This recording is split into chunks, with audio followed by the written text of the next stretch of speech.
lecture on economics. I mean, you know, economics has got the reputation for being the dismal science. At least that's what I was always taught when I was in school. And coming to hear a lecture on economics is a little bit like eating kale. Very good for you, but not a lot of fun. So prepare to have your mind stretched. So it's my pleasure to introduce to you, to all of you, Bob Gordon.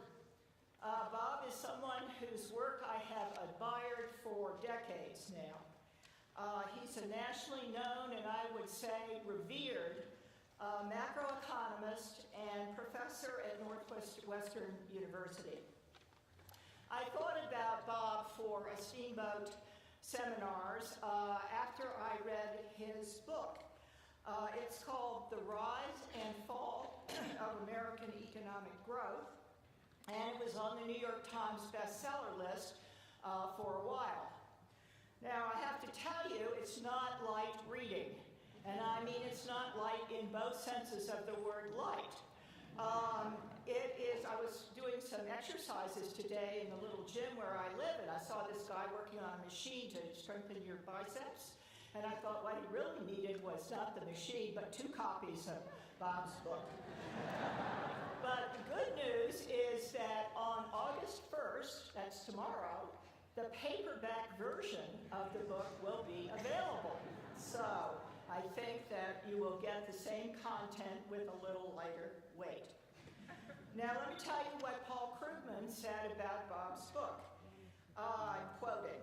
He said it was a magisterial combination of deep technological history, vivid portraits of daily life over the past 6 generations, and careful economic analysis.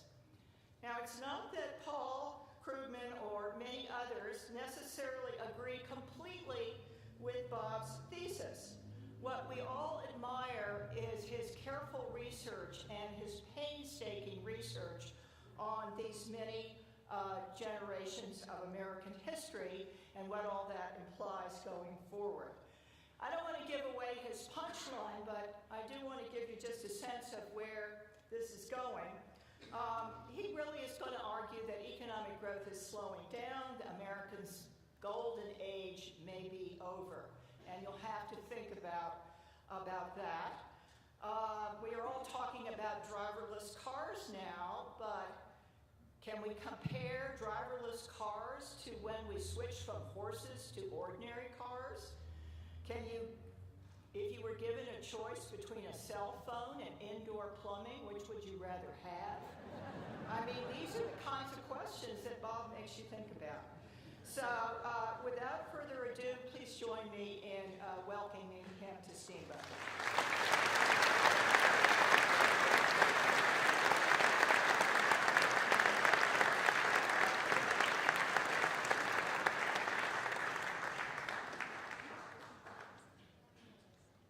Thank you. Delighted to be here and appreciate that wonderful introduction, which gives away the punchline. But I'll give away my own punchline.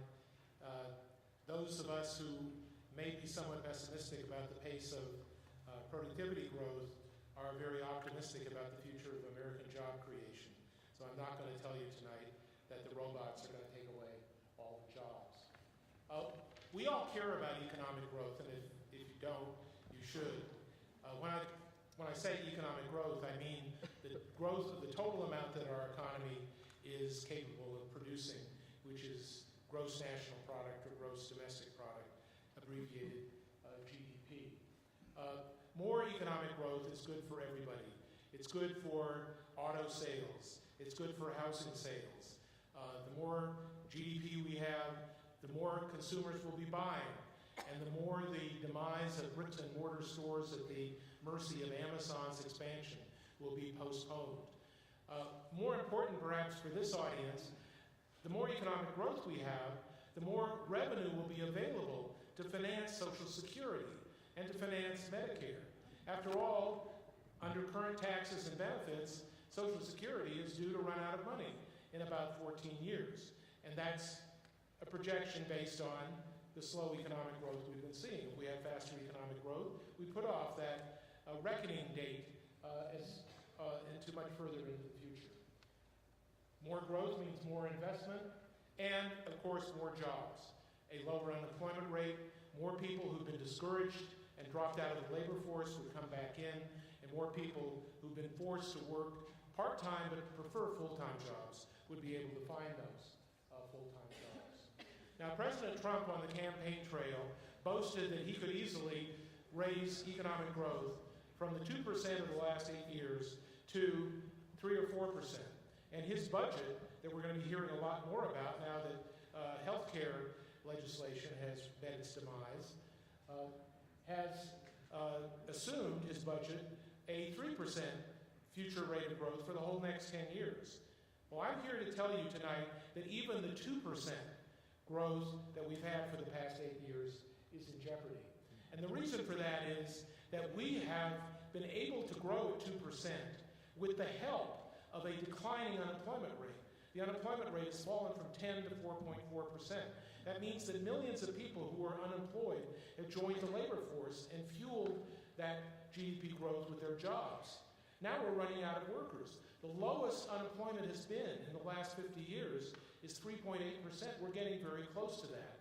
And more firms, we read about it in the newspapers every day, are clamoring for skilled workers and unable to find them. So that lack of workers is going to put a lid on how fast the economy can grow. Now, if we want to see how fast the economy is capable of growing, we want to eliminate that issue of unemployment rising and unemployment falling, taking away workers or bringing workers back. What we want to do is to compare years when the unemployment rate was the same. So I'm going to compare 3 years when the unemployment rate was the same, roughly 4.5%. And those 3 years are 1970, 2006, and 2016. And I'm going to tell you how fast the economy grew at an annual rate per year from 1970 to 2006, and then over the last 10 years. The actual growth in real GDP, our total output, in the first period was 3.2%. In the second period, it slowed to 1.3%, slower than we've achieved from the bottom of the recession. So from the bottom of the recession, looking at it from your point of view, we've gone like this. But in 2006, before the recession, we were over here. So the growth of 1.3% is from before the recession, back in 2006. Now, why has growth slowed down? About half of it is slowing growth in productivity. And we'll be talking a lot about productivity. That's the growth in output per hour, fell by half. And hours of work growth fell by more than half. Part of it's due to a decline in the growth of the population. And we're going to hear a little bit about why later on.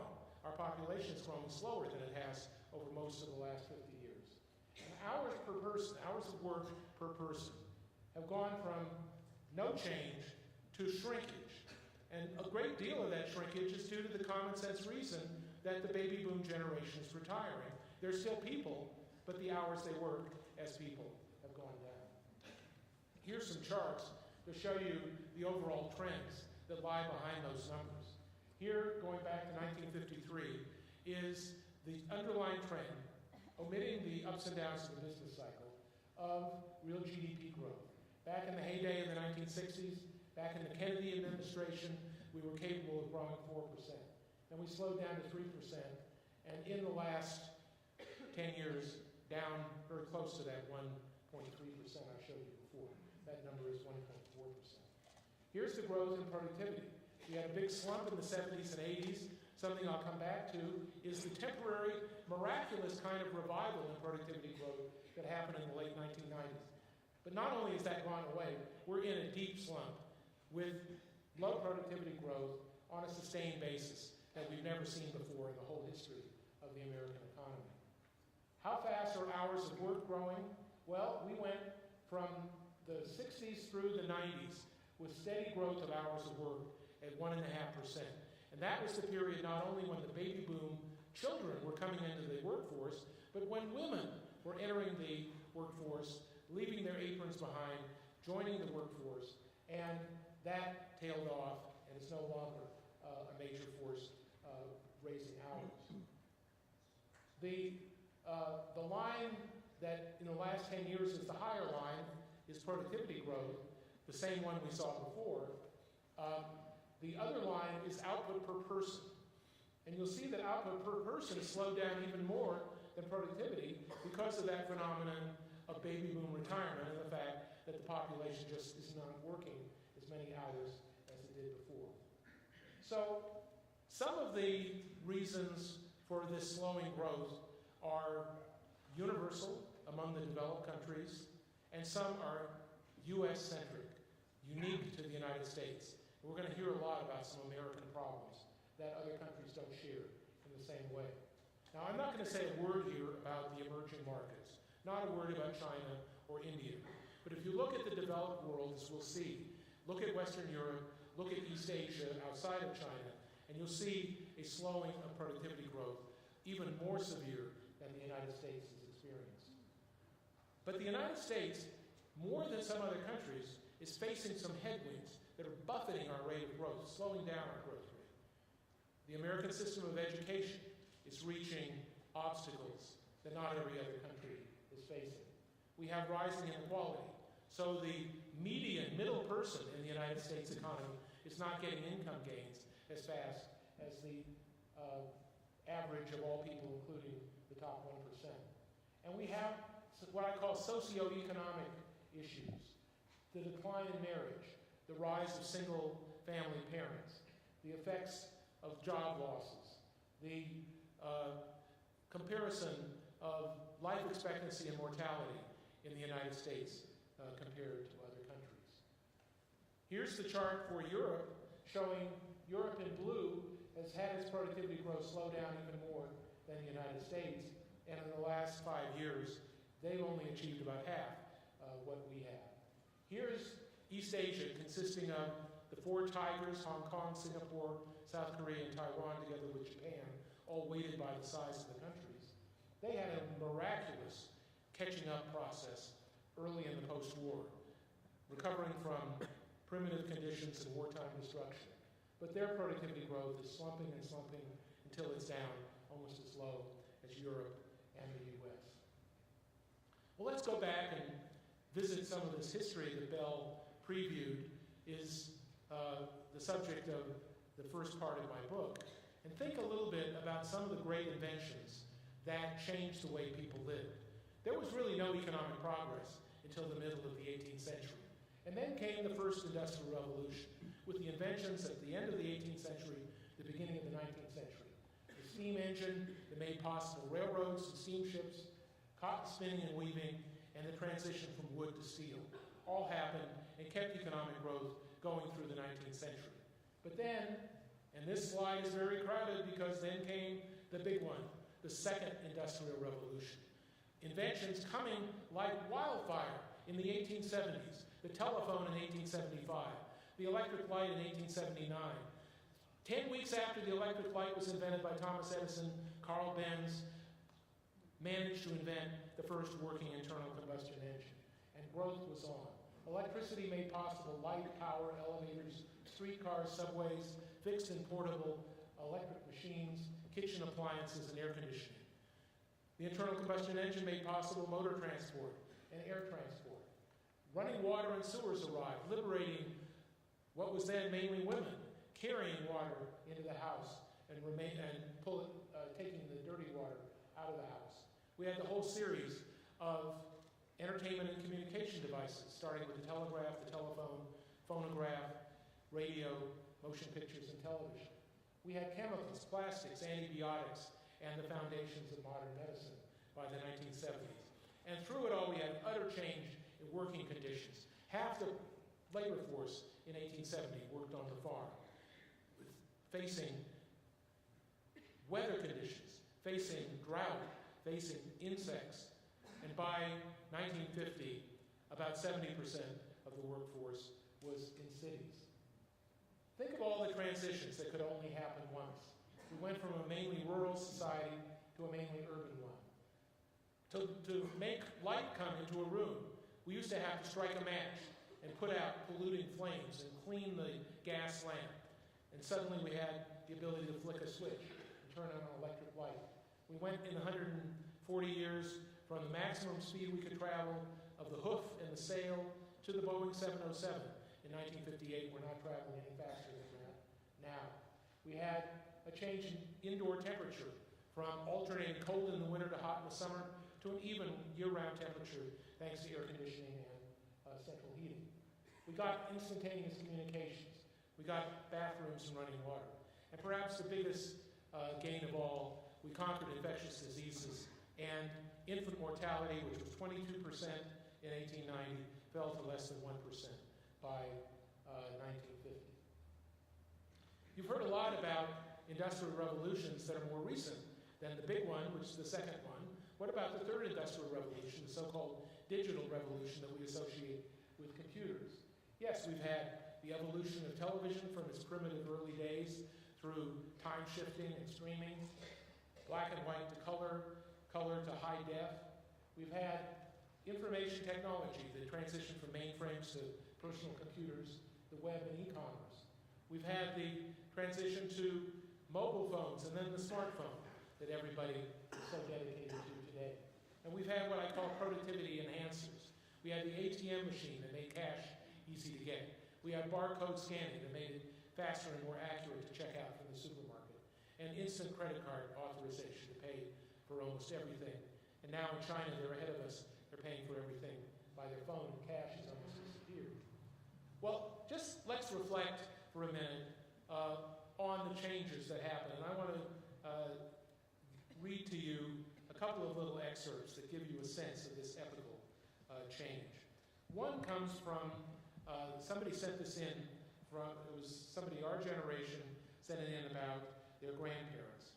Here's a 1927 reminiscence on the occasion of a 60th birthday from somebody who was born in a village in northern Illinois in 1867. He's talking now about his childhood in 1867, from 60 years later. The homes of my childhood were not built to keep out the winter's cold nor the summer's heat. They had none of the comforts of our homes today in 1927. No furnace, no gas stove, no storm sash, no screens, no plumbing, no sewers, no bathrooms, no bathtub. They were heated with wood-burning stoves, the fires in which went out at night. The kitchens were bitterly cold in the winter and infernally hot in the summer. Well and cistern water were all outside the house for lighting kerosene lamps. I remember well how the snow drifted across the floor of my bedroom at night and how the flies took possession of our house in the summer. Would you believe that window screens were not invented until 1880? Here's something from the Wall Street Journal on the eve of the millennium in 2000. In the year 2000, a very inspired author wrote about what the year 2000 would look like from the point of view of a man who'd gone to sleep in 1939, 61 years earlier. And then we're going to contrast that with going 61 years further back. Suppose someone dozed off in 1939 and awoke in the year 2000. Despite the 61-year blackout, he'd still find a familiar world that made basic sense. He could drive a 2000 car because the steering wheel, gas pedal, and radio are exactly where they were in 1939. He would understand records, telephones, light bulbs, electricity, central heating, x-rays, social security, insured savings, women voting, network broadcasting, airplanes, all without explanation. But then suppose somebody went to sleep in 1879, 61 years earlier, 1878. He would blink in disbelief if he went to sleep in 1878 and woke up in 1939. He'd blink in disbelief because he wouldn't know anything about gas pedals because there were no cars back then. There was no internal combustion engine or electric motor to start it. The idea of pictures that moved would be strange. Sending voices and music through the air on invisible waveforms or inscribing them permanently on discs would have been unexplainable. How would he would have comprehended the simple switch in an age of candles and kerosene? Imagine his reaction to being lifted above the clouds in a 1939 vintage DC-3, conversing with somebody 10,000 miles away on a phone and listening to Count Basie. He would be astonished at going up 104 stories to the top of the Empire State Building in an elevator or rushing under it in a subway. Now, I happen to know something that story does not reveal. I know why he chose 1939, because the author of that Wall Street Journal story lives in Wilmette, Illinois, right next to me, and has a 1939 Buick that he very carefully maintains. Now, we economists count up productivity, the growth and output per hour, the amount of labor that goes into producing things. And I'm going to compare the progress we made in different eras. The left-hand bar is for 1890 to 1920. The middle bar, that's so tall, is for 1920 to 1970. And the right-hand bar, which is short again, is from 1970 until now. The height of the bars is the growth of labor productivity. And the three components, the three slices of each bar, are the contributions to growth in our labor productivity, how much each hour of work produces. Education has steadily risen. Back in 1890, only about 7% of Americans completed high school. So throughout all of this period, education is making a steady contribution to productivity gains as people become more knowledgeable and more capable. We keep getting more machines per worker, and that's the tan slice in the middle. But after we account for education and all those extra machines, what we have left over is the contribution of all the changes that I've just been reading to you about, all the innovations, from running water to going from a rural society to an urban society, and all the other things. And that black section is called TFP. It's a scary-sounding economic term that stands for total factor productivity. Just think of it as the accumulated power of all the new ideas and inventions. And when we look at it, you'll notice that the extra machines, the education, were about the same in all the three periods. So the difference among the three periods was overwhelmingly in that contribution of ideas. Triple the contribution that was in the early period or in the later period. So this is really the fundamental idea about why we're slowing down. That those things that happened by 1939, those inventions of the Second Industrial Revolution, working their way through the economy, was the big factor. Now, in contrast, the Third Industrial Revolution didn't change everything. It didn't change running water. It didn't give us the modern kitchen. It changed business methods overwhelmingly. It changed business methods from the typewriter to the personal computer, from the personal computer to the internet. And we've just seen that the contribution of total factor productivity, the ideas contribution, was only 1/3 as much after 1970 as it was before 1970. And the Third Industrial Revolution failed the test of how much it raised total factor productivity. Here, going again from the 1950s until now, total factor productivity growth zigs and zags up and down. But basically, it was very healthy going up to 1970. It tailed off. It had that marvelous revival of the late 1990s that we saw before at the beginning. And then it's gone back to almost nothing since. So there are two senses in which the computer revolution has been a disappointment. First of all, on average since 1970, when we first got the mainframes, as you can see, total factor productivity is just much lower than it was before 1970. And the other is that when the computer did boost productivity in the late 1990s, it did so only for about 8 years, not for 50 years, as we saw before. So my question is, have the main benefits of the computer revolution already finished, already happened? Well, think what some of those benefits are. We went from the typewriter, mechanical calculators, filing cabinets, and a lot of paper. We got memory typewriters in the 1970s. We got word processing and spreadsheets in the 1980s.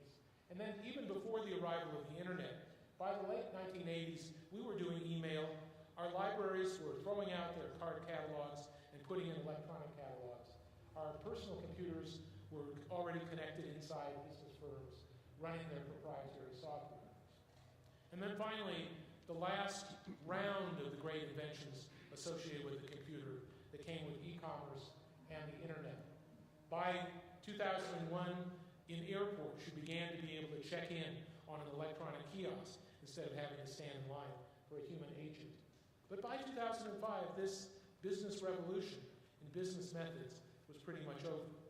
And not only was it over, it only really affected the way offices worked, in contrast to all of those life-changing innovations of the earlier industrial In my view, when we look around, we see a lot of standing still. We see offices that are still doing more or less the same thing that they did 10 years ago on desktops and laptops. Except for e-commerce, which still is only 8.5% of retail sales. You go into a brick and mortar store, go into a supermarket, you still see the shelves are being stocked by humans. The meat and cheese are still being sliced by humans behind the deli counter.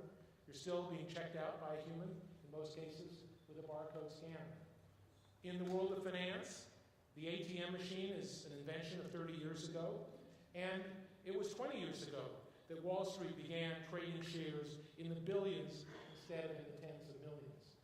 In medicine, the big change over the last 10 years has been electronic medical records. You know what it's like to go to the doctor for your checkup. Now the doctor, instead of looking at you, looks at the computer screen.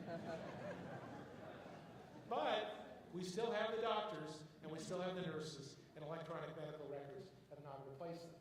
And then in my industry, higher education, we have rampant cost inflation, and we have an incredible increase in the ratio of administrative staff to instructional staff.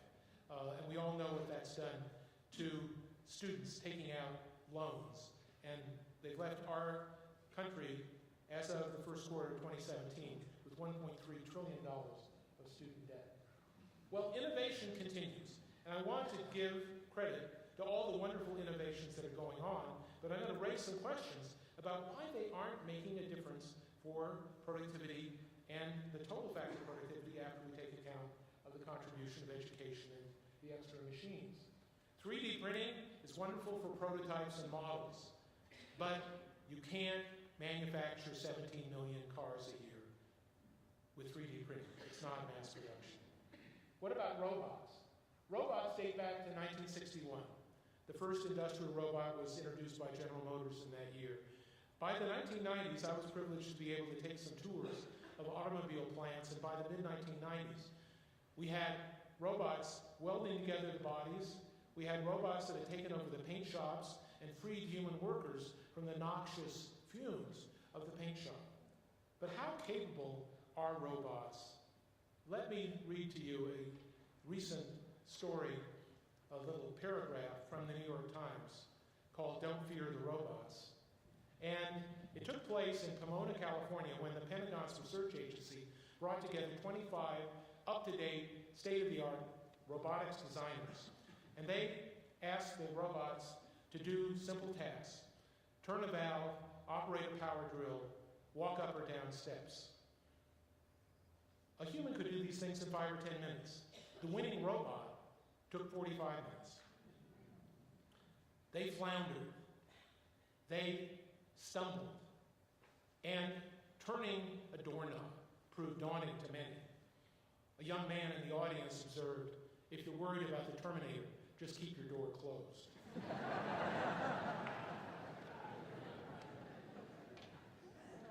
What about driverless cars and trucks? Of course, if you are in a driverless car, it doesn't change the productivity of the American economy. You're in a car, it didn't count you as producing anything before you got your driverless car, and it's not going to do so after. So the real effect on productivity would be, of course, taxis and particularly trucks. But remember that not all trucks are long-distance trucks, that a great many trucks, in the millions, are UPS and FedEx trucks, postal trucks, trucks delivering beer, bread, and soft drinks to your local supermarket. In every one of those cases, the driver is doing something else. The UPS and the FedEx driver is hopping off the truck and delivering the good from the back of the truck to your front porch or your condominium entry or to a business firm. Driverless trucks are not going to unload the truck. You're still going to need somebody to do that task. And as we've just seen, robots are not yet very good at hopping on and off trucks. What about artificial intelligence? The artificial intelligence has really been here for a long time. When you started booking hotels and airline reservations on the web, you were already using computer intelligence to displace jobs of travel agents. Anytime you call customer service and you talk the answer to the customer service response on the phone, you're dealing with the capability of artificial intelligence for voice recognition, which is quite advanced. Artificial intelligence has brought us a seamless language translation. It's brought us unemployment for many young lawyers because computers are better at searching out legal precedents than young lawyers are. And so, if I have any recommendation for your children and grandchildren, don't go to law school. But how much difference does this big data and all of the analysis of big data by artificial intelligence actually make? A business-oriented group surveyed 375 top officials of corporations and asked them about how much difference computer analysis and big data had made thus far. And 3/4 of them answered that it had cut their costs or raised their revenue by less than 1%.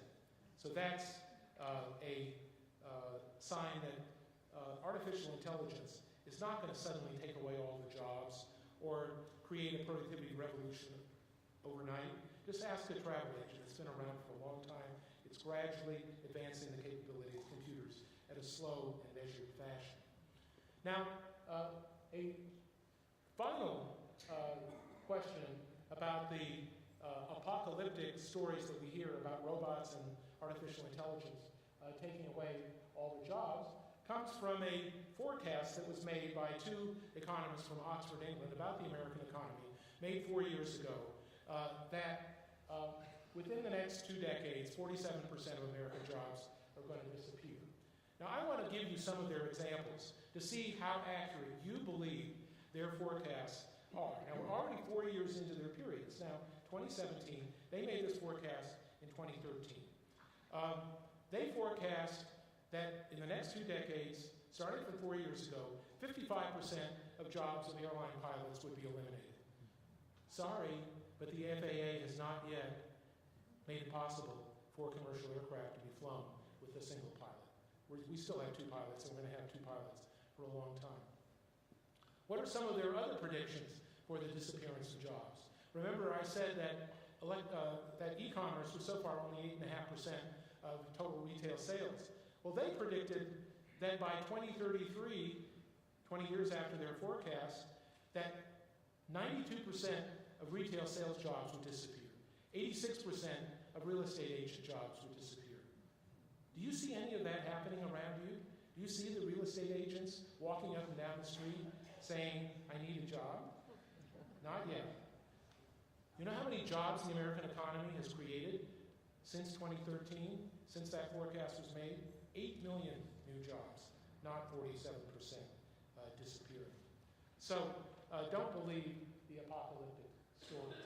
Often, computers come along, like my story about doctors in the office.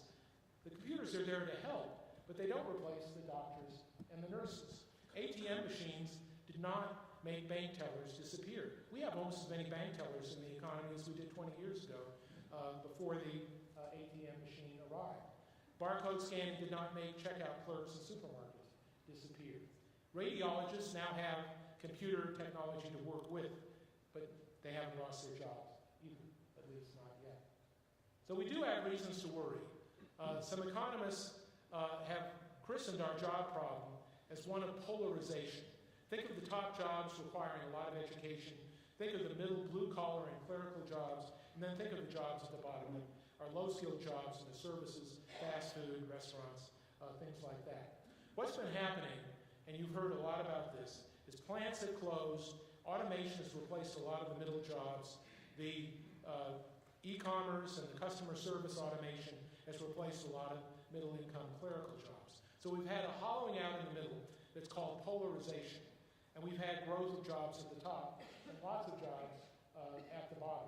So we've had a lot of socio-economic consequences, particularly for middle-aged men who have lost their good blue-collar jobs in the middle. Some of that job loss has led to lower expectations for future life, demoralization, depression, dropping out of the labor force. You'll see in a minute what's happened to the percentage of men in prime ages participating in the labor force. We've seen a decline in marriage. Males who can't hold middle-income jobs are less attractive marriage partners. And that's also related to what's going on in colleges, which I'll also show you in a minute. We've had the consequences of the decline in marriage, leaving many families with only a single female parent, and what that does to the raising of the children and their educational outcomes. We've had really quite disastrous health consequences for the demoralization of these middle-income people who've lost their jobs. The loss of stable union jobs includes the loss of health care benefits that used to come with employment and defined benefit pensions. As you know, most pensions have now transitioned to defined contributions, so-called 401ks and IRAs. Now, why can't the men just take over the jobs that are being created in the service economy? Well, some people think there are actually some advantages to being a woman. Women have better social skills. Some people think that service jobs are resisted by men because many of them involve providing services for higher income people. Why don't the men just move to other localities, away from the Rust Belt, into the fast-growing cities of the South and the Southwest? Well, maybe they can't afford to move. Maybe they can't sell their house. Maybe they're deeply involved with relatives and family and social organizations in their community. We can look at participation in the labor force two ways. Both of the next two diagrams you're going to see go back to 1950. This one is the total percent of the population over the age of 16 that is either working or looking for work, that is employed or unemployed. You see this epical increase that started around 1965 and went up to the 1990s as women entered the labor force. But look what's happened since the year 2000. A slow decline and then a precipitous decline. About 2008 is when the baby boom generation began to retire. The earliest baby boomers were born in 1946, and they became 62 years old, eligible for Social Security in 2008. But also, we've had a decline in the share of prime-age men. Here, going back to 1950, is the labor force participation rate of men aged 25 to 54. Slow erosion and then a precipitous decline after the mid-2000s. And those are the people I've just been talking about. Demoralized, lost their jobs. In many cases, they've been able to qualify for Social Security disability, and once they qualify, they're not coming back to the labor force. We've had a loss of unions and union jobs. In many cases, the adherence to religious organizations like the Catholic Church has gone down. The old camaraderie with coworkers at the bar after work has disappeared for many people. And the old days of male superiority and the compliant wife at home are definitely over. The divorce rate for males that had not completed college has reached 51%. And many of the reasons are infidelity, domestic violence, and substance abuse. And I'm going to come back to substance abuse in a minute. So this divorce rate has led to the loss of civilizing influences that come from marriage and children around, because many of the children are being raised by the divorced wife. Some stunning research has been revealed over the last year and a half by two eminent economists at Princeton. And this is of the consequences for the death rate of prime-age white Americans. And it really is quite stunning. Here we have the line that wiggles its way up is the mortality rate, deaths per 100,000 people, of white Americans in their 50s who have completed only high school or dropped out of high school. The line that improves, that goes down and crosses that line, quite surprisingly, is black Americans of all educational levels. Total for all whites, not just the high school educated group, is the third line that sort of shows no change. And finally, Hispanics are down with the lowest mortality rates. This whole idea that after centuries of people living longer and mortality going down and getting better and better, that it's turned around for such a large group is quite stunning. And here's another comparison. Forget about the fact there are two graphs up here. They both show exactly the same thing. For white Americans, we've got this wiggly red line that doesn't show much of a change. That's for all the education groups.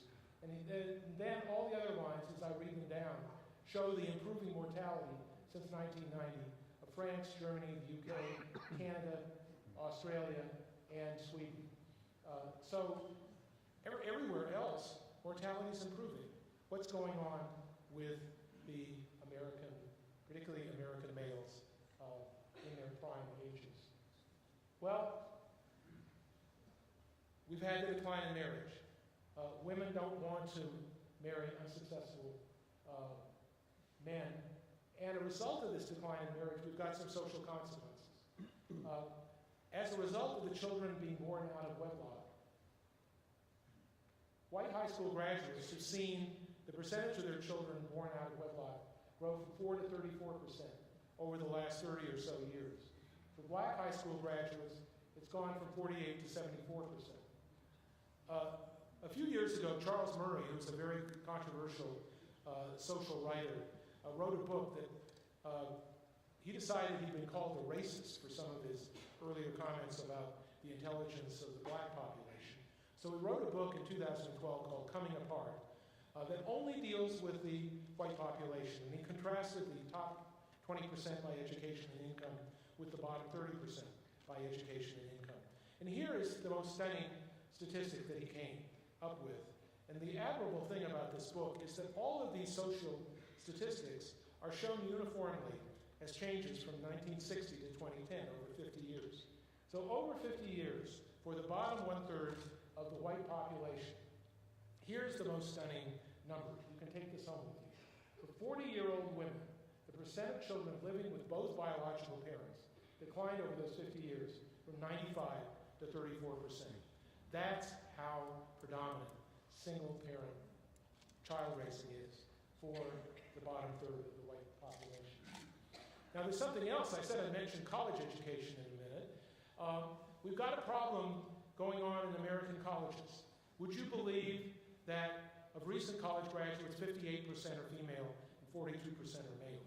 This chart shows right in the middle of the horizontal line is 0. So when a line crosses 0, that means there are an equal number of male and female college graduates. We started back in 1975 with a female deficit of 8%. That means more males than females.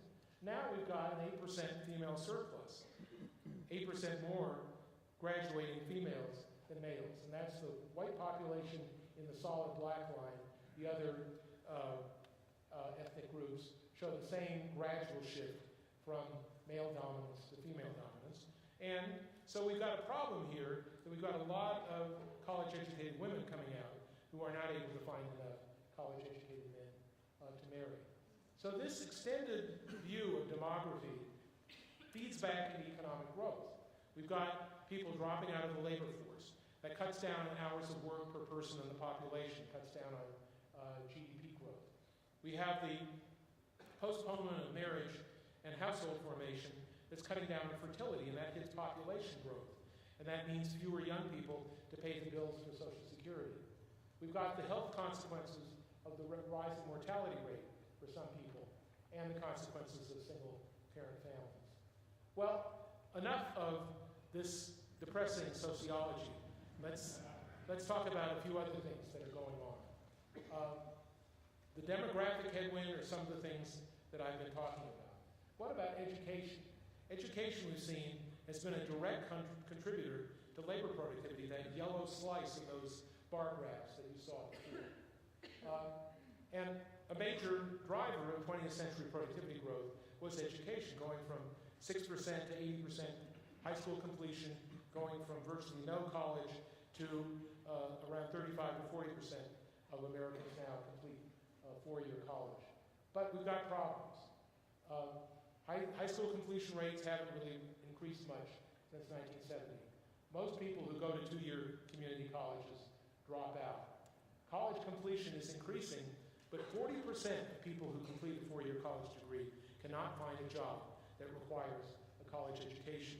In something I recently read, 40 years ago, only 1% of taxi drivers had college degrees. Now 15% of taxi drivers have college degrees. And since the year 2000, things seem to have been getting worse since the year 2000. The demand for what are called cognitive skills, the kinds of skills that lead to high-income jobs, have been leveling off. And that's cutting down on the demand for college graduates just at a time when the cost of going to college is going up so much and there's so much indebtedness. Here's the plateau. The upper thinner line shows for 25 to 29-year-olds the percent completing high school going back to 1940. See how that levels off? So we're getting no more kicked economic growth from high school completion and only a very slow improvement in the percent going to college.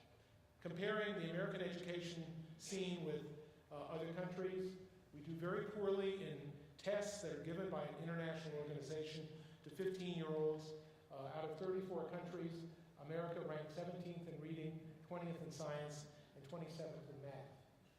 We've dropped from number 1 to number 16 in the percent of our population completing college. I mentioned roughly 40% of American young people complete college. In Canada, that percent is 15 points higher, 56%.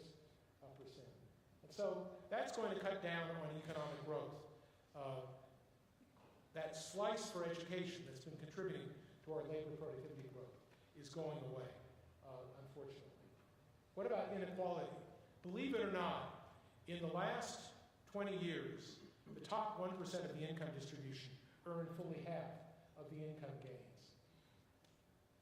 If you look at how the bottom 90% of the income distribution, how fast their income is growing compared to the average of everybody, including the top 10%, the bottom 90% growth is fully half a point slower. So all these numbers we've been seeing for the total U.S. economy, the numbers are lower if you look at the middle people in the economy. And this growth of incomes at the top is not over. It's continuing with multi-million-dollar pay packages for chief executive officers, sports and entertainment stars, constant striving by corporations to push down wages at the bottom. We've had the erosion of defined benefit pension plans, medical care benefits, firms trying to push employees into part-time work so that they wouldn't have to pay medical care benefits. And then if you just look, the colors don't come out in this light, but if you look at the line, the wiggly line that moves up the highest, that's the income share of the top 1% of the income distribution in the United States. That income share, going from 1970 until now, went from 8% up to 22%. So the top 1% of the U.S. income distribution used to collect 8% of all incomes. Now they collect 22%. And correspondingly, of course, there's that much less for the people at the bottom. Now there are health consequences of this as well. These are really stunning numbers. This is the second to the last bar chart you'll see. Here are 5 groups of people. The poorest people, the bottom 20%, going up to the richest people, the top 20%. And what's shown here is, in the blue bar, how much longer a 50-year-old could expect to live if they were born in 1930. And the red line shows you how long they could expect to live if they were born in 1960. And for the lowest income Americans, at age 50, they could expect to live for 26 more years, to age 76. But notice the red bar is actually shorter. The people born 30 years later could expect to live slightly shorter lives than the people born 30 years earlier. That's very connected to these increasing mortality rate that I talked to you about earlier. Look over at the right. How long can people live from age 50 if they're in the top income group? They went from 33 to almost 30, that's almost 39 years. So you can expect to live until your late 80s if you're in the top part of the income distribution. That's about a 13-year income gap, and you know what that means? That means that Social Security is inherently unfair because the lowest income people are not going to live long enough to receive their full share of Social Security benefits. They're going to have mortality rates that are going to cause them to die, unfortunately, before they receive their full share of benefits. Now, I mentioned at the beginning that one of the most important things about economic growth is that it provides revenue for the federal government to pay for the future cost of Social Security and Medicare. Here's the current projection of what's about to happen to the ratio of our national debt to total economic output. It's going to steadily go up. And unfortunately, this projection was made on overly optimistic estimates of how fast our future growth in economic output can grow. But we're going to be well over 100% of our total national output in the net debt of the federal government, held by the public and foreigners. So when you put all this together, these so-called headwinds, you've got the demographic headwind that's caused people to drop out of the labor force, that reduces hours per person. The education headwind directly reduces productivity growth. The inequality headwind reduces the median income in the middle growth compared to the growth of everybody together, the average, including the people at the top. And the fiscal headwind means that to pay for Social Security in the future, we're going to have to raise taxes or cut the generosity of benefits. Now here, I guarantee, is the last bar graph. And now we're going to look back over this long, wonderful history that we've achieved as Americans. The red lines show what we've achieved in economic growth since 1920 to 2014, almost a full century. And the first set of bars is productivity growth, output per hour. Achieved over the last century, 2.25. Outlook for the next 25 years, 1.2. And by the way, that's about twice as fast as how we've actually been growing over the last few years. We better see some improvement in the numbers if even my gloomy blue prediction is going to come true. Now, the rest of the bars are just a logical deduction from the basic stab in the dark that our productivity is going to grow at 1.2% in the next 25 years. Moving on to output per person, that's lower because of the baby boom retirement and the people dropping out of the labor force. The median growth of income per person, lower still, the blue line, than the previous blue line because the median grows slower than the average. And maybe even lower if we have to cut benefits or raise taxes. So the outlook doesn't look very good. It looks like growth in median disposable income may just grow at a snail's pace over the next generation. And we've already got data showing that fully half of today's 35-year-olds are not making as much as their parents did at the same age. So here, as if there weren't enough questions for the Q&A, are a few suggestions. Trump is expecting faster growth, 3.5% or 4%. But I've suggested a number of strong forces that will push growth down, not up.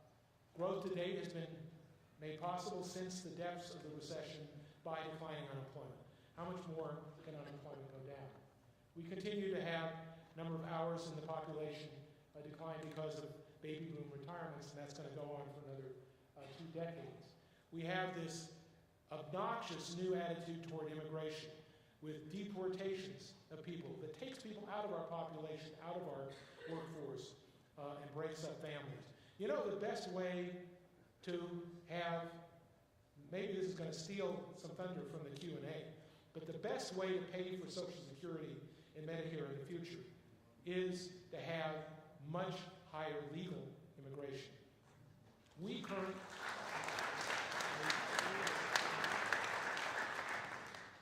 currently admit 1 million legal immigrants a year out of the population of 325 million. That's 0.3% of our population. You know how much Canada admits as legal immigrants? 1%, 3 times as many. And in fact, there's a story in one of the newspapers just yesterday or the day before that the People who would come and staff our high-tech industries coming from other countries like India are being scared away by the Trump immigration policies. And Canada is opening its arms to immigration of those high-tech skilled people. Continuation of slow productivity growth, maybe not as slow as in the past 5 years, but there's only limited room to improve that through cleaning up some of the excess regulations. Now, if the Republican and Congress and administration ever get together and cut taxes, remember that cutting taxes only puts money into the hands of people to spend more if it raises the federal deficit, so the federal government's pushing out more than it's taking in. And we've got a big portion of the Republicans in Congress who want any tax reform to be deficit neutral, in which case it won't stimulate the economy. So here are my cheerful conclusions. 70% of all growth in total factor productivity, that's the contribution of ideas and inventions, since 1890 were compressed into the middle 5 decades of the 20th century due to the Second Industrial Revolution. The big impacts of the Third Industrial Revolution were largely over by 2005. Innovation continues, but it has less impact than it did before 2005.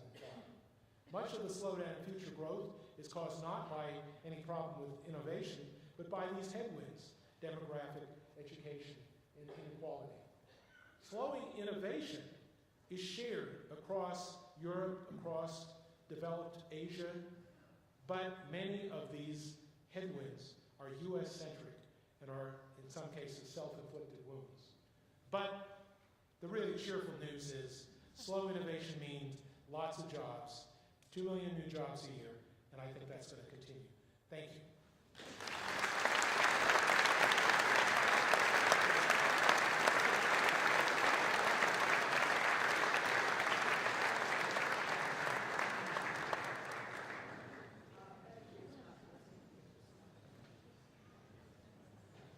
Thank you. That was a tour de force. Never seen such information packed into a set of slides. Now, because of your pessimism, the sign on the front of the podium fell while you were speaking. So the house is crumbling down here. And I was instructed to put it back up, but I think I'll just...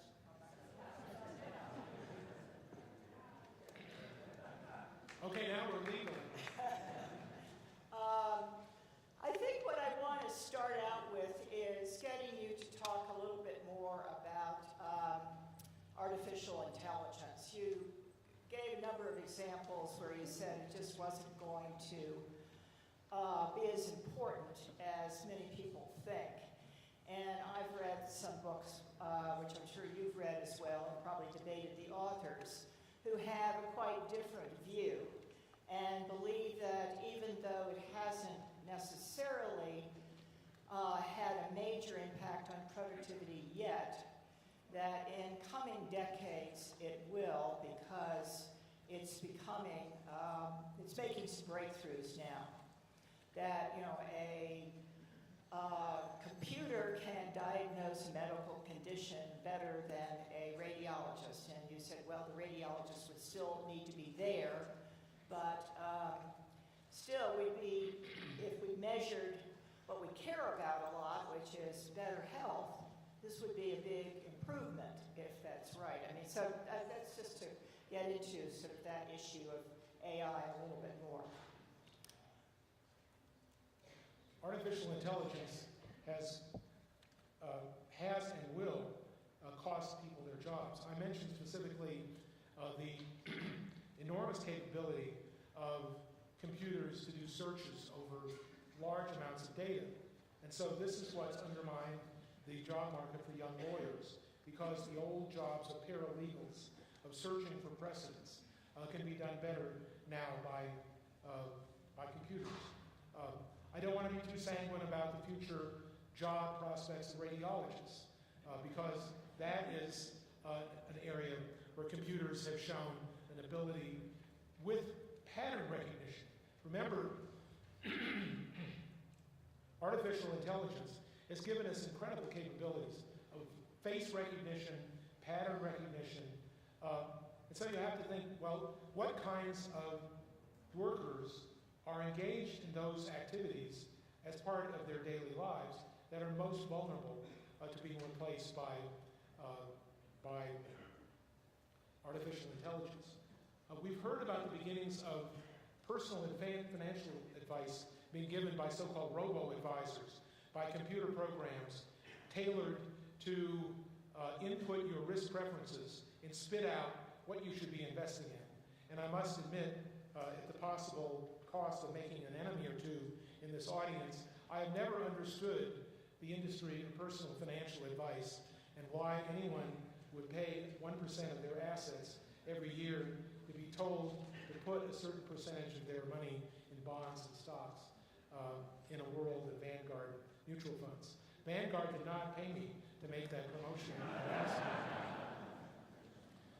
So yes, I think that the days are numbered, not over the next year or two, but over the next 10 or 20 years. I think we'll see a major shrinkage in the ranks of personal financial advisors. And one could go through the litany of people who work in their office and are giving advice. It may be that real estate brokers and salespeople really will have their jobs eliminated. We just don't see it yet. We already have, but just think of it, we already have the incredible ability to take virtual picture tours of any house that's on the market. We have the ability to see aerial, if you look up my house, I won't give you the address. If you type in my address on the web, and Zillow will give you a fly around of my house from the air, from all four angles. I mean, think of the enormous information that you have as a real estate client now, and it still has not eliminated the real estate agents. There just is an awful lot that humans are capable of doing that computers are only gradually being able to replace. So that's my general attitude about artificial intelligence. Slow, steady, but lots of jobs are still waiting to be created. So how about some other ideas of what could be done to turn this around? In other words, should we just accept that we're going to have much slower growth in the future, and that's not such a bad thing? There are other things that matter more in life. Or should we be very concerned and say this is really terrible and we need to address it? And if so, what would we do? Well, in my book, paperback comes out tomorrow. I have 10 policy proposals, and let me just provide some of them. I've already previewed one of them, and that is a tremendous increase in legal immigration with a Canadian-style point system so that we grade potential immigrant applicants on their language skills, their employment history, their employability, and bring in people who will raise the quality of the American workforce and not threaten to take jobs away from low-income people. There's a huge literature on whether immigrants cause a reduction in wages. It's very ambiguous. It shows that perhaps new immigrants from a given ethnic group may depress the wages of the previous generation of that ethnic group, but not a native-born American. So immigration by the Canadian example would be one way to go.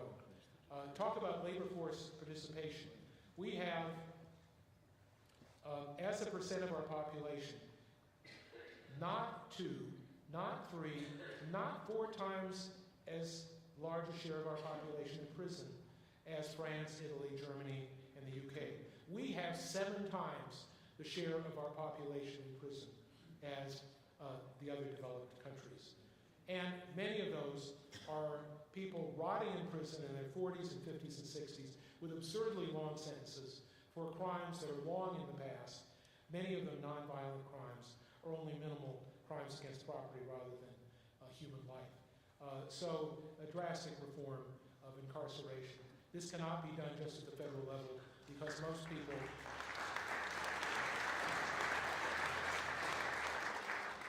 people are in prison at the state and local level. Cook County Jail with its thousands of people. So that's one way to go. On the side of, we start out with the litany of these headwinds. Look at population growth. How to raise the birth rate. How to raise fertility. We have a contrast again between Canada and the United States with the provision of parental leave in the province of Quebec.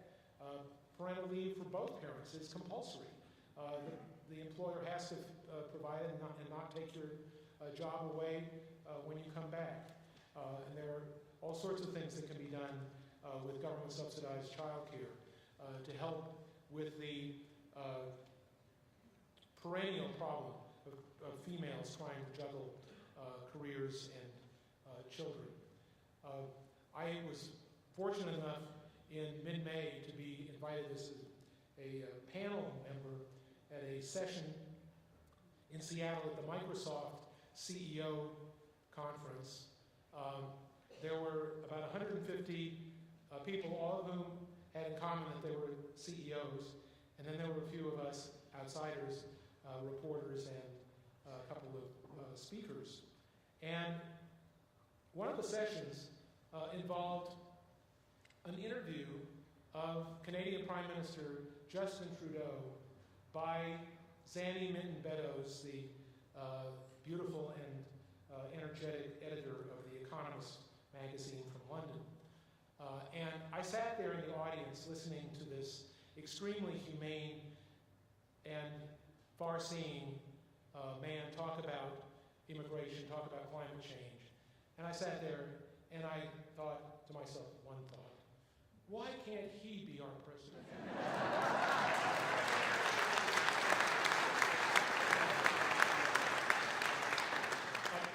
Let me stop there and let's go for some other questions, because I've got more policy recommendations in my kit. Regulation.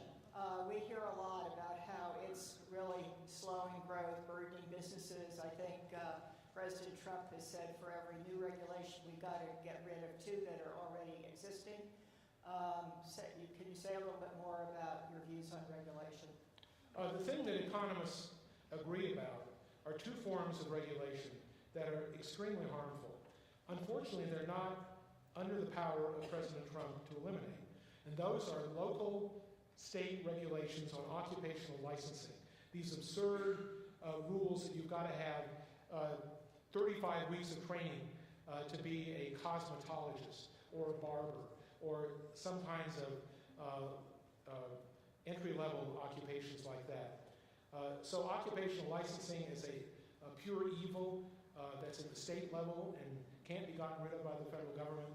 And the other evil at the local level, I don't know how much of this there is in Steamboat to protect your beautiful scenery, but land use planning, NIMBY rules that prevent the construction of affordable housing in areas, particularly in the Bay Area, in the New York area, and other high-priced metropolitan areas that provide a barrier to people with middle-income jobs from settling in those areas and force long commutes on other people who want to work in those areas. Again, local land use planning is a problem at the state and local level, not something that President Trump can do something about. What we hear about at the federal level includes some regulations that date back to President Nixon with the Clean Air and Water Act that has cleaned up the smog in Los Angeles, has cleaned up many of our rivers. The Chicago River that flows through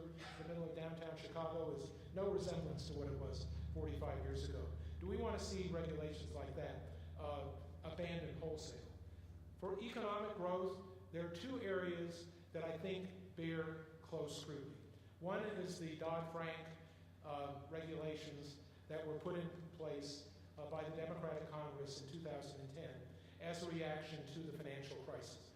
I think some of those stringent tests on financial institutions have cut back on lending, particularly for low-income people and new startup firms, and could be rolled back. And we have something else. I never hear anybody mention this. Remember the Enron meltdown of 2001 that brought us the Sarbanes-Oxley accounting regulations that require almost all firms to have many more employees that do accounting compliance than used to. That sounds to me like it went too far as well, based on the problems of one or two firms. So there is room in the federal government to simplify regulations, but I'm certainly not going to come down and say we've got to kill two for every one that we install. So I've got several questions here that relate to the sort of broader social welfare questions about growth. In other words, is growth always a good thing? Does growth have some negatives, like affecting the environment, that maybe it wouldn't be so terrible if it slowed down? I like to think of the environment and economic growth as being two separate questions. We could have economic growth that consists of research and development that helps make solar and wind power cheaper. Economic research and development research that makes nuclear power safer. Research that makes fossil fuel heating and electricity generation less polluted. So I think that for all of the apocalyptic talk we hear about global warming, it is something that is a very slowly evolving process that is well within our power as human ingenuity to cope with and deal with. We've already had the announcement by several European countries that they're going to prohibit internal combustion automobiles by the year 2040 or 2050, and we're behind the curve on that. Doubtless we'll see the Trump administration roll back the fuel economy standards that are supposed to lead the American vehicle fleet to 50 miles per gallon in another 15 or 20 years. So I don't think that we should be against growth for that reason. Growth provides many benefits. It provides funding for preschool education, one of the great lacks of the American society. It provides money to try to fix up the consequences of the falling behind of our elementary and secondary school system. But much of that, again, occurs at the state level with reliance on property taxes and unequal funding across school districts instead of funding at the state or federal level. So there are lots of things that we could improve that don't take away from economic growth, but rather provide great benefits of more economic growth.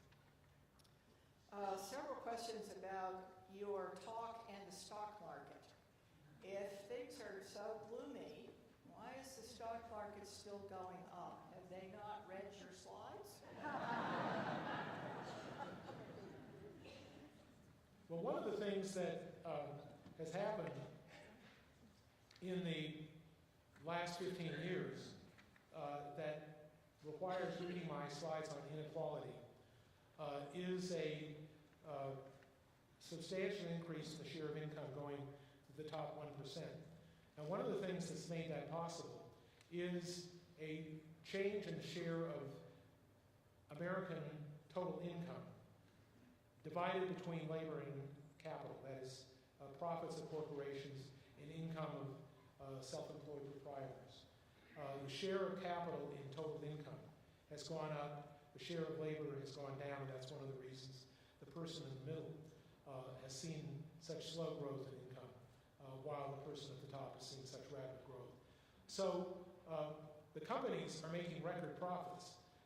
We've heard that for companies in the S&P 500, we've now had 2 consecutive quarters, the first and second quarters of 2017, with double-digit growth in profits. So it's completely logically possible to have growth in profits that's taking up a bigger share of the economy, even as the economy is registering disappointing productivity growth. And remember that even though productivity growth is only about 0.5% a year, the overall economy is chugging along at 2% plus due to the continual employment employment of people who previously were unemployed, people who were previously on part-time work. We're creating 2 million new jobs a year, and as I said, I expect that to continue. So certainly in the near-term future, the next year or two, I fully expect this economic expansion, which began in June 2009, to continue past June 2019, at which point it will be the longest-lasting economic expansion in U.S. recorded history. So slow, steady growth isn't a bad thing. We'd much rather have slow or rapid. I think we have just 2 more questions. One is really on whether people can earn a decent living these days and how you feel about a universal basic income as a solution to some of the problems you told us about. I'm against a universal basic income. I'd much rather have a targeted poverty program. There's lots of room to greatly expand the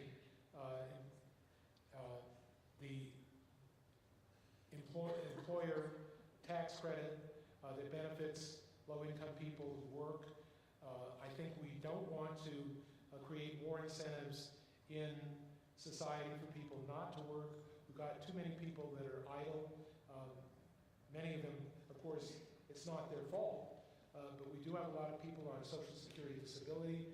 Many studies of time use show that men who dropped out of the labor force are spending a lot of time with video games and other kinds of entertainment.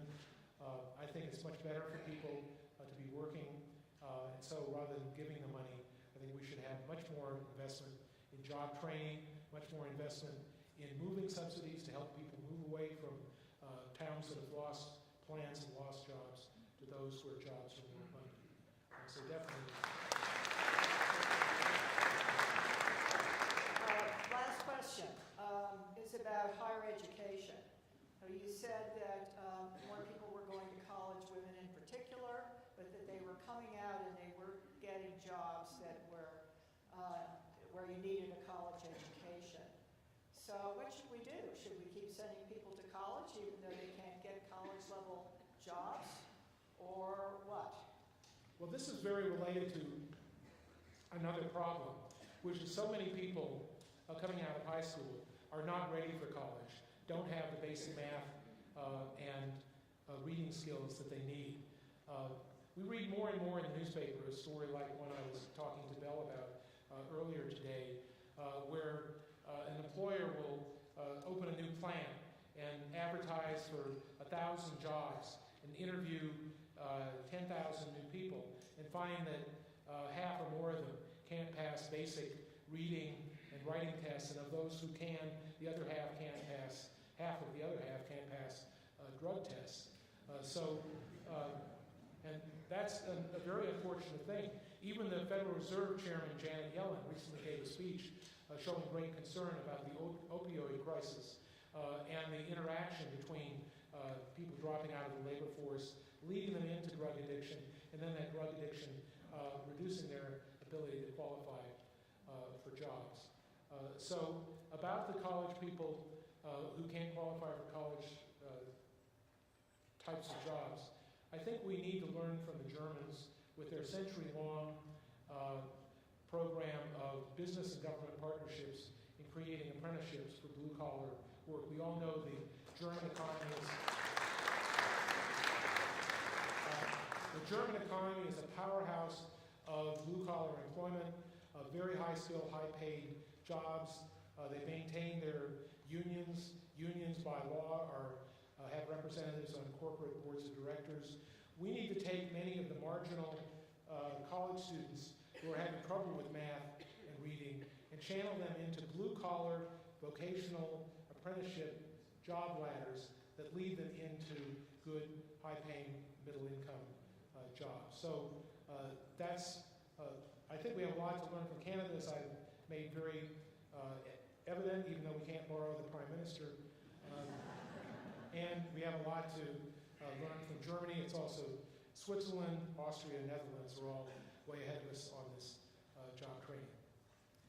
Thank you very much. I think that was